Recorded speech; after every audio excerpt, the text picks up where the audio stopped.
Welcome back. My name's Anthony. This is my channel. So we have here. 2009 Oh, I'm not even going to talk about that car. Oh. I might get arrested talking about that car sitting on that lift right behind me. Yeah. I think it's like a 19 GMC Acadia. It might be newer. 20. Hold on. What are you doing? No, don't change it. This one? 2020 Honda Pilot, 4-wheel drive. We have a diagnostic trouble code P0962. And let me get into it here. Automatic clutch pressure control solenoid A, open or short. Now that we're staffed up here, we're going to do more time and chain, engines, things like that. Internal engine repairs. Now that we're staffed up. More heavy lifting. More heavy work. We used to do it years ago, and I just didn't have the right guys for it. And now I have the right guys for it. So after me doing a little digging here, I figured that the original customer who had this vehicle traded the vehicle in. They probably came out of the Honda service department with the bad news is you need a new transmission because Honda don't sell the parts. This is what I was told. We called Honda today for the secondary valve body, and they do not sell that. And we called VTP South, which is our internal transmission parts place, and they're like, nope, you're beat. So the customer's only option is one, buy a new transmission from Honda or buy a used one and hope that we get a good one. Yeah. But any of my Honda techs got a secret out there?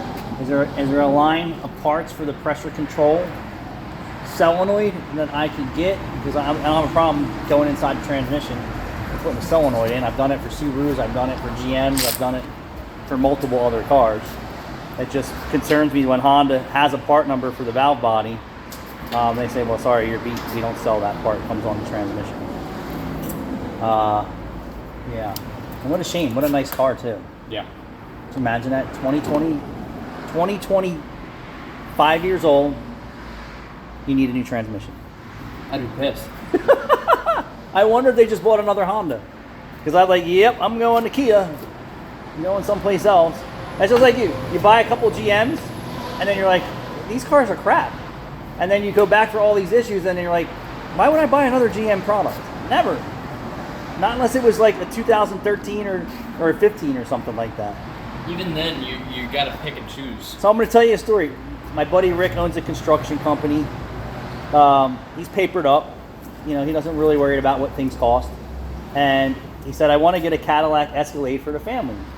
And I was like, Rick, I don't think you really want a Cadillac Escalade. Oh, yeah, dude, no problem. $100,000, no big deal.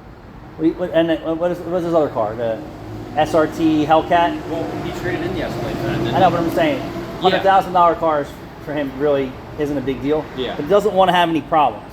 Yeah. So even he bought a $100,000 Hellcat. It needed a battery 2 weeks later. Yeah. And he said the dealer put a battery in it before that too, because it sits so long. Those cars meant to be driven or were on a battery tender. Yeah. So, but the story is he wanted a Cadillac Escalade. I'm like, dude, don't buy an Escalade. Nothing but engine issues. Comes here with a Cadillac Escalade. Drives her for a couple of days. He goes, I don't know what's wrong with this car. He's like, it makes power. It doesn't make power. It does this. It does that. I'm taking it back. The dealer had it for 3 months. They couldn't figure it out. Then they gave it back to him with software updates and some other crap, and it lasted like a week, and it was back to doing all this crap. And I said, that's just a crappy design of that car.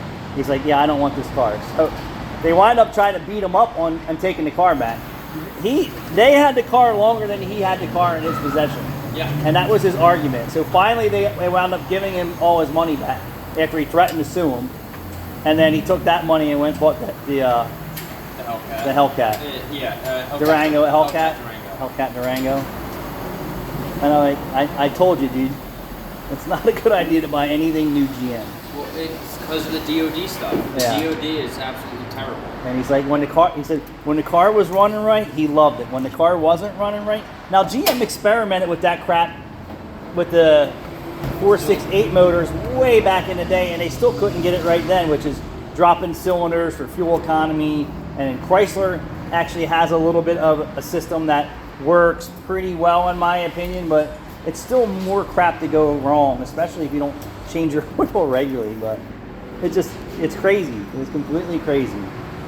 But yeah, would you buy another Honda if your 5-year-old Honda, and I don't even think it didn't have good miles on it, that needed a transmission, not because the clutches or anything failed inside. It failed for an electrical part that they won't just sell you.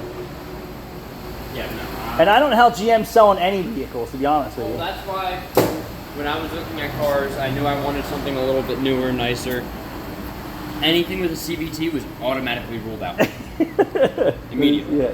There's No CVT. The CVTs are so hit or miss. So Anthony's CVT in his Kia and Hyundai, Yeah. you could feel the CVT shudder already. That's crazy. At 4,000 miles, I felt it. We just went to dinner the other night at 8,200 miles, and I felt it shuddering in. What you're feeling is the CVT band clutch is slipping. Yes. What do you think that's going to be like at 100,000 miles? Jump. Like a grenade. So, anyway, anybody got any secrets for the Honda 2020 Honda Pilot transmission, secondary valve body? If not, no big deal. We'll wind up putting a trans in, I'm sure. But that's how it went down. The dealership probably told the customer you need a trans. The Honda dealership said ship it to the auction because they didn't want to be bothered with it. Some auction repped the car, some used car dealer bought it.